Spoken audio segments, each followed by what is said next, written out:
Teaching methods यानी कि शिक्षण विधियाँ।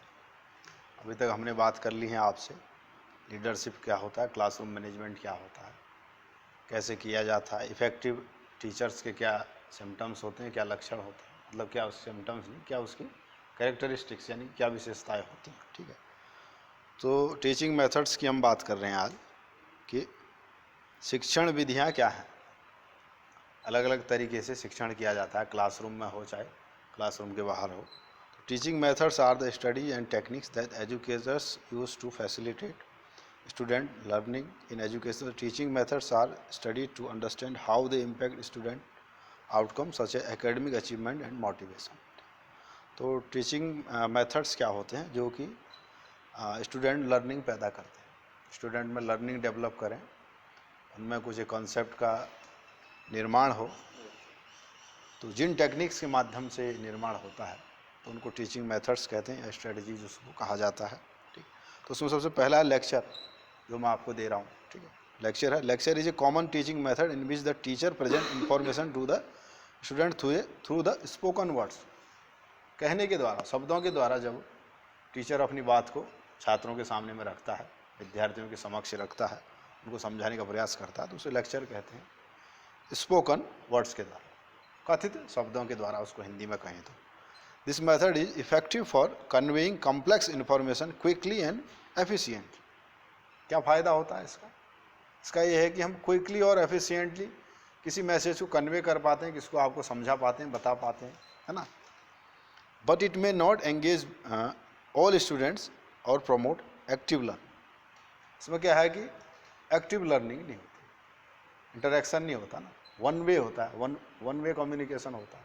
एक तरफ से आपको मैसेज कन्वे हो रहा है तो उसमें आपका इंटरेक्शन नहीं है उस लर्निंग में। ठीक है, तो दूसरा होता है डिस्कशन, ग्रुप डिस्कशन कहते हैं, जीटी कहते हैं, या वैसा डिस्कशन है, टीचर स्टूडेंट का डिस्कशन हो या स्टूडेंट्स का डिस्कशन हो।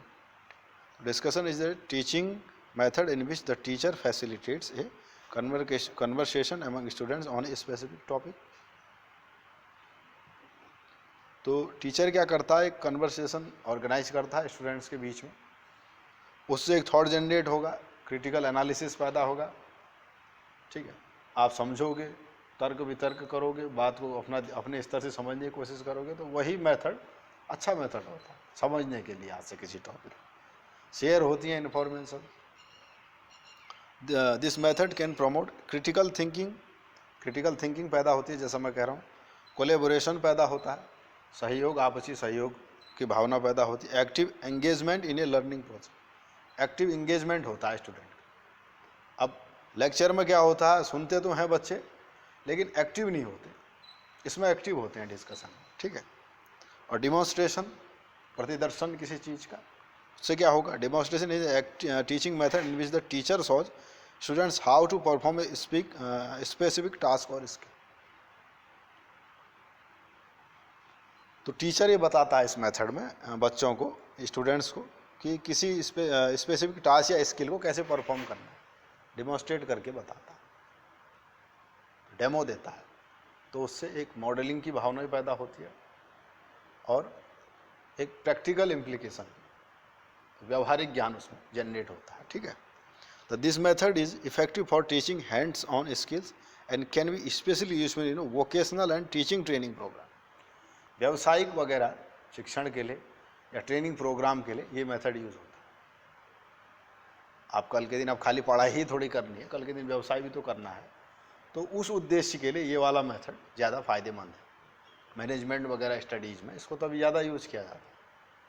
ठीक है, जैसे आपको कहीं भेज दें, जा भाई मैनेजमेंट के, जा भाई कुछ बेच के आ सामान वामान जो है तो। ठीक है, प्रैक्टिकलिटी की बात है।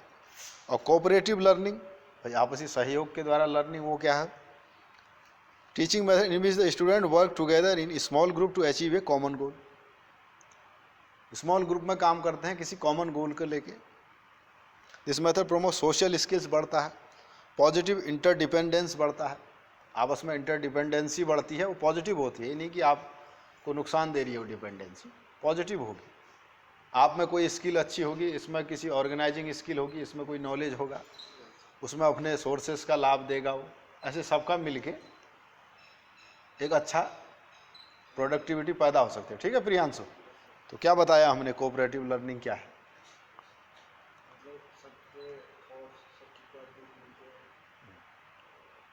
कोऑपरेशन का मतलब क्या होता है हिंदी में? अच्छा, ठीक कह रहा है आदित्य। प्रोजेक्ट बेस्ड लर्निंग होता है। Project based learning is a teaching method in which students work on a long term project that integrates multiple subjects areas and requires collaboration and problem solving. This method promotes critical thinking, creativity and engagement. क्या कह रहा है आदित्य? इस method से critical thinking में मदद मिलती है और एक दूसरे की नॉलेज की मदद से हमें सीखने को। प्रोजेक्ट बेस्ड कहने का क्या मतलब है? कि मतलब हम किसी काम को एक ही सब मिलके अगर कोई करते हैं तो वो प्रोजेक्ट बेस्ड होता है, तो उससे हमें मतलब इसमें होता है मल्टीपल सब्जेक्ट्स को टारगेट करके बनाया जाता है, प्रोजेक्ट क्रिएट किया जाता है, लॉन्ग टर्म होता है। कोऑपरेटिव होता है, थोड़ा सा शॉर्ट टर्म होता है। Project based means you are creating a specific project in which you have to work collaboratively. ठीक है प्रियांशु? टीम वर्क में काम करना है और डाइवर्स सब्जेक्ट्स के ऊपर काम, स्पेसिफिक सब्जेक्ट के ऊपर नहीं। डाइवर्स सब्जेक्ट होंगे, डाइवर्स लोग काम करेंगे, तब उस रूप में उसको ज़्यादा सीखें। ये थोड़ा सा प्रोफेशनल और रिसर्च बेस्ड और एडवांस्ड टीचिंग मेथड जो एडवांस्ड यूनिवर्सिटी में अप्लाई होता है, बेस्ट मेथड है कि नहीं संचित? तो इसीलिए इफेक्टिव टीचिंग मेथड जो है क्रिटिकल है, promoting students learning achievement. Different teaching methods have their own strengths and weaknesses, and teachers must use variety of methods to meet the diverse need of their students. By incorporating effective teaching methods into their practice, educators can create a positive and engaging learning environment that fosters student success and achievement. ठीक है, तो ये दो हो गई teaching methods की बात। अब बात करें भाई क्लासरूम मैनेजमेंट क्या होता है, कक्षा का प्रबंधन क्या होता है। टीचिंग मेथड से ही नहीं होता है, क्लासरूम मैनेजमेंट भी आना चाहिए टीचर को। मैं अच्छा पढ़ा लेता हूँ, अच्छा प्रोजेक्ट मैनेज कर लेता हूँ, अच्छा कोऑपरेटिव लर्निंग जनरेट कर रहा हूँ, क्लासरूम मैनेजमेंट नहीं आता तो उसका कोई फ़ायदा नहीं। कि क्लास के कई ऐसे साइकोलॉजिकल फैक्टर्स होते हैं जिनको मैनेज करते हुए चलना पड़ता है। वो क्या होते हैं? Classroom management refers to the strategy and techniques that teachers use to create positive and productive learning environment. Teacher क्या करते हैं, उस मैनेजमेंट टेक्निक को यूज़ करते हैं जिससे पॉजिटिव और प्रोडक्टिव लर्निंग एनवायरनमेंट पैदा हो। एक इन्वायरमेंट बनाते हैं, एक आपका एक माहौल क्रिएट करते हैं उस मेथड से, उन मैनेजमेंट टेक्निक से। तो classroom management is studied to understand how it can impact students behaviour, motivation and academic achievement.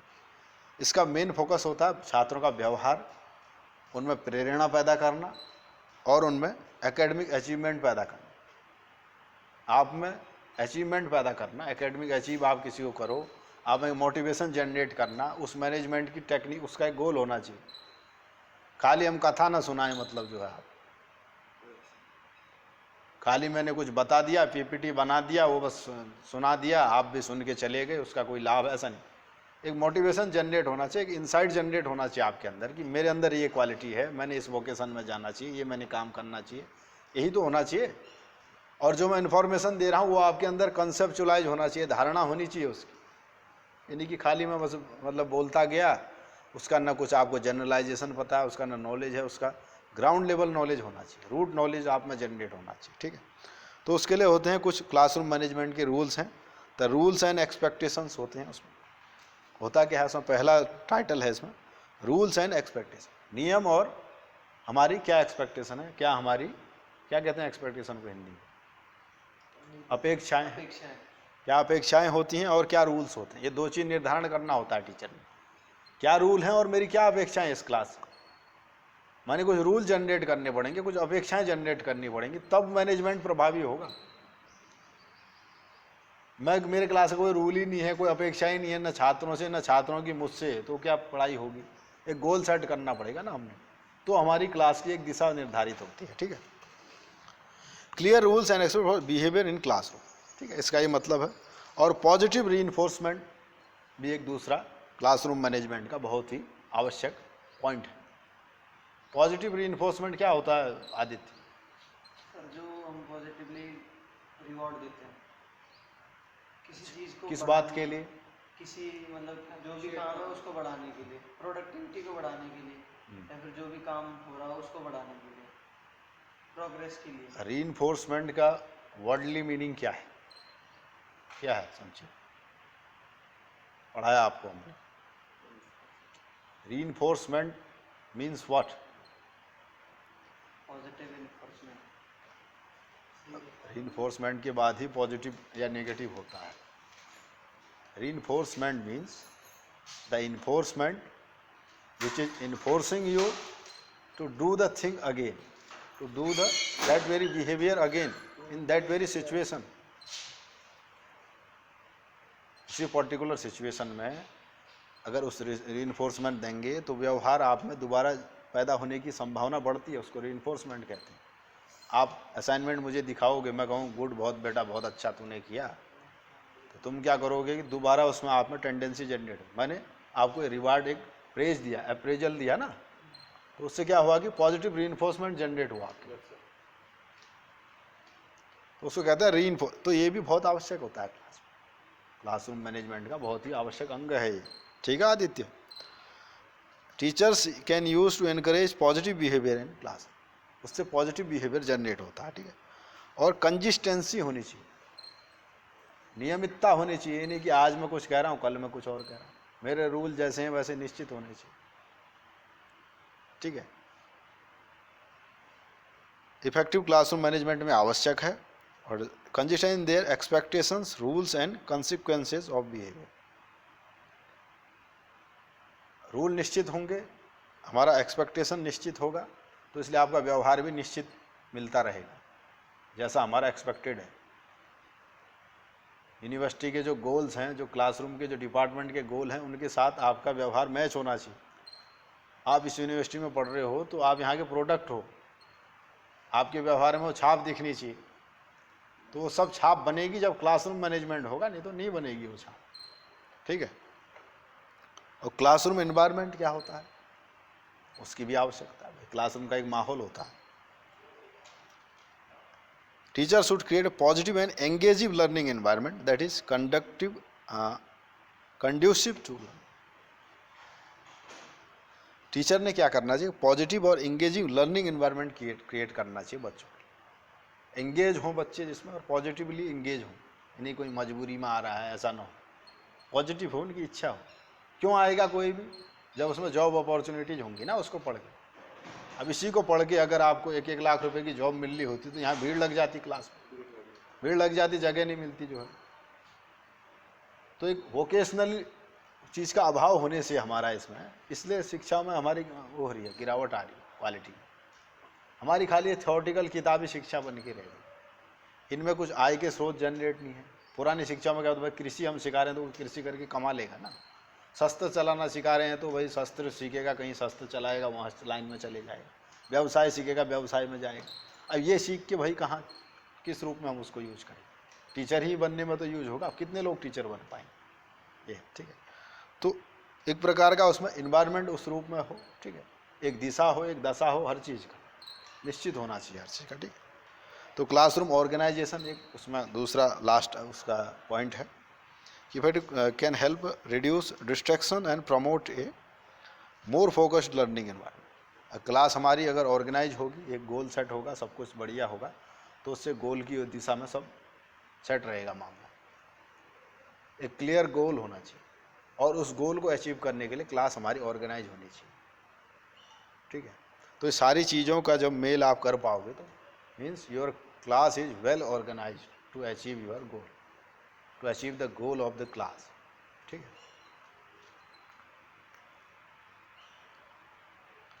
अब बात करते हैं कि भाई responsibilities of teachers towards learners with special needs. ठीक है, ये लास्ट टॉपिक है आपका सिलेबस का कि विशेष आवश्यकता वाले विद्यार्थियों के प्रति शिक्षकों के क्या दायित्व होते हैं, क्या उत्तरदायित्व। All student don't have the similar qualities and similar abilities to perform in the class. होती है क्या सबके पास समान बात? कोई अबव एवरेज होता है, कोई एवरेज होता है, कोई बिलो एवरेज भी हो सकता है। तो उनको कैसे मैनेज करते हुए चलना है, ये टीचर का उत्तरदायित्व होता है। टीचर की नैतिक और वास्तविक जिम्मेदारी है टीचर की कि उसको कैसे मैनेज करना, और एक उसकी टेक्निक भी है, उसके इफ़ेक्टिव टीचिंग का एक अंग भी है। यानी कि कोई एहसान कर रहा है, वो उसकी जिम्मेदारी भी है और एक तरीका भी है उसकी क्या किस किस चीज़ को बताता है, इफ़ेक्टिवनेस को, उसकी नॉलेज को दर्शाता है। ठीक है, तो इसमें क्या होती है, पहली इंडिविजुअलाइज्ड एजुकेशनल प्लान उसमें बनाने होते हैं टीचर। इंडिविजुअलाइज्ड मतलब व्यक्तिगत एजुकेशनल प्लान होना चाहिए। जिस व्यक्ति को अगर आवश्यकता है स्पेशल कुछ समझाने की, तो इंडिविजुअलाइज्ड लेसन प्लान बनाना सिखाया जाता है ग्रेजुएशन में, बैचलर्स उसमें, बीएड वगैरह में। कैसे बनाया जाएगा व्यक्तिगत लेसन प्लान, कैसे बनाया जाएगा, स्पेशल नीड वाले छात्रों को अलग से कैसे समझा सकते हैं, तो वो होगा व्यक्तिगत शिक्षा नीति बना के, या वैसा प्लान या एक वैसी योजना बनाने के द्वारा।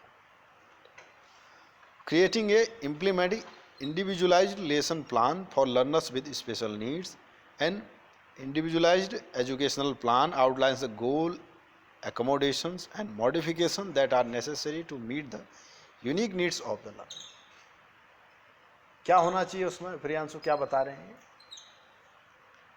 काउंसिल ऑफ एक्सेप्शनल चिल्ड्रन 2015 ये बता रहा है। क्या बता रहा है जो हमने बात की? इंडिविजुअलाइज लेसन प्लान का, एजुकेशनल प्लान का क्या महत्व है, क्यों होना चाहिए, क्या बताया इन्होंने? किसी भी पर्टिकुलर बच्चे को किसी पर्टिकुलर सब्जेक्ट में मार्क्स कम आ रहे हैं तो मार्क्स कम वाला मैटर नहीं है। क्या है आदित्य? सर कोई स्टूडेंट है जो जिसकी स्पेशल नीड हो, जैसे यूनिक नीड्स हाथ नहीं है, तो in what sense unique needs? मतलब जैसे कोई मेंटली थोड़ा इम्पेयर्ड है, तो उसको थोड़ा अलग से तरीके से, हमेशा इम्पेयर नहीं होता, उसके अलग होती हैं एजुकेशनल क्लास। पूरा नहीं इम्पेयरमेंट वाला आपके साथ थोड़ी बैठ के पढ़ेगा, उसकी अलग होती है। Special teaching. Special needs means ज़रूरी नहीं है कि ये आप ही उसमें स्पेशल नीड्स में कोई मेंटली रिटार्डेड आगे थोड़ी पढ़ सकता है आपके साथ। वो होगा कैसा व्यक्ति होगा, वो हो सकता है उसको दूसरे ढंग से समझाने की आवश्यकता है, हो सकता है उसमें लर्निंग डिसेबिलिटी हो सकता है किसी और प्रकार से हो, स्लो लर्नर हो सकता है नॉलेज उसको हो लेकिन उसको सिखाने की दूसरे तरीके से आवश्यकता है। हाँ, हो सकता है उसको साइकोलॉजिकली उसको समझाने की आवश्यकता हो, ऐसा हो सकता है ना। तो बीइंग ए साइकोलॉजी स्टूडेंट तो हमारा यही फ़र्ज होगा, बीइंग ए साइकोलॉजी टीचर हमारा यही फ़र्ज होगा, तो साइकोलॉजिकली हम उसको डील कर पाएँ, उस बच्चे को आइडेंटिफाई कर पाएंगे तभी जब हम उसको जानते होंगे उस प्रकार की नीड। ठीक है, ठीक है सिद्धार्थ, उसको जब हम जान पाएंगे तब हम उसको समझा पाएंगे। तब उसको समझाने के लिए चाहिए होता है इंडिविजुअलाइज्ड एजुकेशनल प्लान। ठीक है संचित। दूसरा होता है एकोमोडेशन एंड मॉडिफिकेशन। यह भी विशेष आवश्यकता वाले विद्यार्थियों के लिए आवश्यक है। एकोमोडेशन और मॉडिफिकेशन। एकोमोडेशन का मतलब क्या होता है, क्या होता है आदित्य?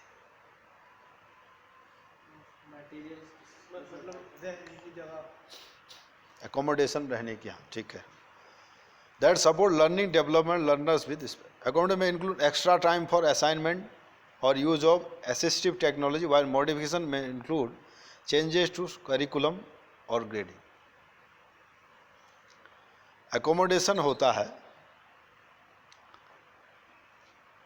उसमें ये हो गया कि एक्स्ट्रा टाइम हम उसको पढ़ा सकें, तभी पढ़ा पाएंगे जब एकोमोडेट कर पाएगा, आपस में रहता हो आसपास में। फोन आ गया, मैंने सुन ले जो पढ़ रहे काटेगा खुद phone. While accommodation may use changes to modification, accommodation means हम उसको एक्स्ट्रा टाइम उसको दे पाएँ, मॉडिफिकेशन मतलब आप करिकुलर में कुछ उसमें मॉडिफिकेशन कर पाओ, उसको हो सकता है कुछ आपके सिलेबस से हट के कुछ उसको पढ़ाना है तो वो भी आप उसमें कर पाओ। तो ये हमारी जिम्मेदारी है क्या होने के नाते, एक शिक्षक होने के नाते, कि हम वैसा करें। ठीक, कल के दिन में आप शिक्षक बनोगे, टीचर बनोगे, तो आपकी नज़र में सब विद्यार्थी क्या होने चाहिए, समान होने चाहिए। ये 5 उंगलियां मेरे हाथ में हैं, कौन सी प्यारी है कौन सी प्यारी नहीं है, कोई है क्या इसका मापन? ये वाली कट जाए और ये रह जाए तो खुशी होगी क्या मुझे? चलो इसके बिना मैं कल्पना करूं ये 4 रहें, इसके बिना कल्पना करूं तो नहीं यार 5 ही रहनी चाहिए। तो ऐसा ही है, जितने हैं सबको समान दृष्टि होनी चाहिए, नियम एक होने चाहिए, एक्सपेक्टेशंस एक होनी चाहिए, तब विद्यार्थियों में रिस्पेक्ट बढ़ेगी टीचर के प्रति। स्टूडेंट को भी प्रॉपर ट्रीटमेंट देना चाहिए, जिसको डिजर्व करता है उसको वो बात उसको देनी पड़ेगी, पॉजिटिव रीइंफोर्समेंट देना पड़ेगा। नहीं तो उसमें क्या आएगा, डिमोरलाइज होगा, वो डिमोटिवेट होगा। जो व्यक्ति जिस लायक है उसको वो अगर मिलेगा तो उस मोटिवेशन बढ़ेगा, आगे बढ़ने की क्या आएगी, प्रेरणा आएगी। ठीक है।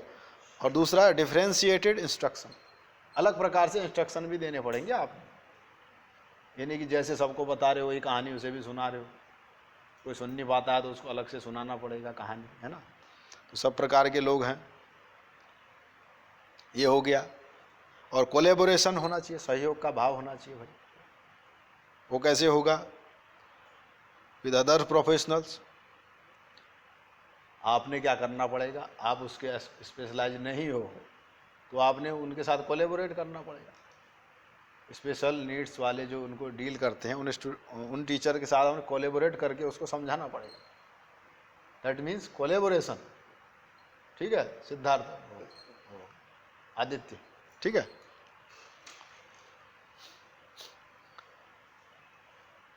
Collaboration can help ensure that learners receive the necessary support and service. तो उससे क्या होगा, आवश्यक सपोर्ट और सर्विस उनको मिलता रहेगा। ठीक है। पॉजिटिव लर्निंग इन्वायरमेंट भी क्रिएट करना आवश्यक है। पॉजिटिव लर्निंग इन्वायरमेंट का क्या मतलब है संचित,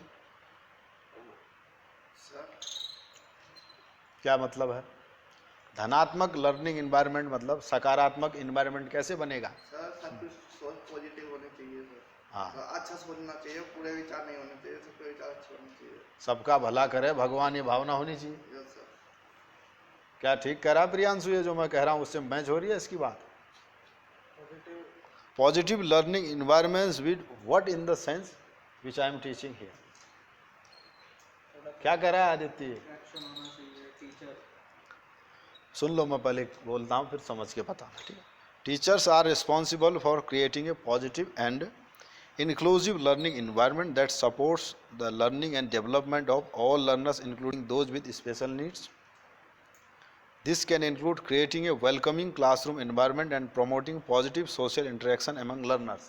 क्या कह रहा है? टीचर रिस्पॉन्सिबल, क्या कह रहा है आदित्य? टीचर रिस्पॉन्सिबल होता है एक पॉजिटिव इन्वायरमेंट बनाने के लिए जिसमें सब सीख सके, स्पेशली और जो सब सीख सके। तो पॉजिटिव लर्निंग इन्वायरमेंट कैसे बनेगा, तो यहाँ इस बात को ऐड करने की आवश्यकता है। यहाँ नेगेटिव लर्निंग इन्वायरमेंट होगा तो वो क्या होगा, वो बताओ। जिसमें टीचर असमानता की भावना करे, किसी बच्चा स्टूडेंट्स के सेंस में क्या होगा, कि स्टूडेंट के सेंस में ये होगा कि कोई पढ़े ना, ओबे ना करे, ऐसा ना हो कि पार्शलिटी ना हो, आप में भेदभाव ना हो ना, स्टूडेंट्स में भेदभाव का भाव ना आ जाए कहीं कि भाई ये स्पेशल लर्नर है, तो उसमें आपने इन्फीरियरिटी की भावना ना पैदा हो, उसका भी ख्याल रखना है। इसका मतलब पॉजिटिव लर्निंग इन्वायरमेंट का मतलब ही है सब में लगे कि सब एक ही जैसे हैं। ठीक है। ये भी जिम्मेदारी है टीचर की भी और स्टूडेंट की भी, दोनों की ही जिम्मेदारी है। ठीक है। स्टूडेंट मेहनती होंगे, टीचर मेहनती होंगे, तभी प्रोडक्टिविटी बढ़ेगी। एक भी मेहनती नहीं है तो फिर कोई फ़ायदा नहीं है। ठीक है। मोटिवेशन भी होना चाहिए, मेहनत होनी चाहिए, मोटिवेशन होना चाहिए, सही दिशा होनी चाहिए, साथ होना चाहिए, तब सक्सेस मिलता है लाइफ में। मेहनत करते जाओगे तो कोई मजदूर भी तो कितनी मेहनत करता है, वहीं रहता है जहाँ है। ठीक है। बुद्धि तुम्हारे पास बढ़िया है लेकिन मेहनत नहीं करते, उसका भी कोई लाभ नहीं। बुद्धि भी है, मेहनत भी है, लेकिन साथ नहीं है, सही दिशा नहीं है, तो वो भी व्यर्थ है। सही समय में सही कदम और सही तरीका ही और सही साथ लोगों का कोई सक्सेस पाने में मदद करता है, ये तो सक्सेस नहीं मिलता लाइफ। एप्पल गिर के ग्रेविटी की खोज सभी नहीं कर पाते, नहीं तो मोटिवेशन होना चाहिए ना अंदर, मोटिवेशन होगा तभी एप्पल गिरने में ज्ञान आएगा। ये तो एप्पल गिरने में भूख लगेगी जो है ना, न्यूटन ने करी उसकी खोज करी। न्यूटन ने खोज करी। ये तो यहाँ एप्पल गिरे तो बच्चे खाने दौड़ेंगे जो। तो अलग अलग नज़रिए हैं, ठीक है। तो इसी के साथ आपका ये हमारा अभी का फ़िलहाल लेक्चर जो है इसको हम वो करते हैं, है ना।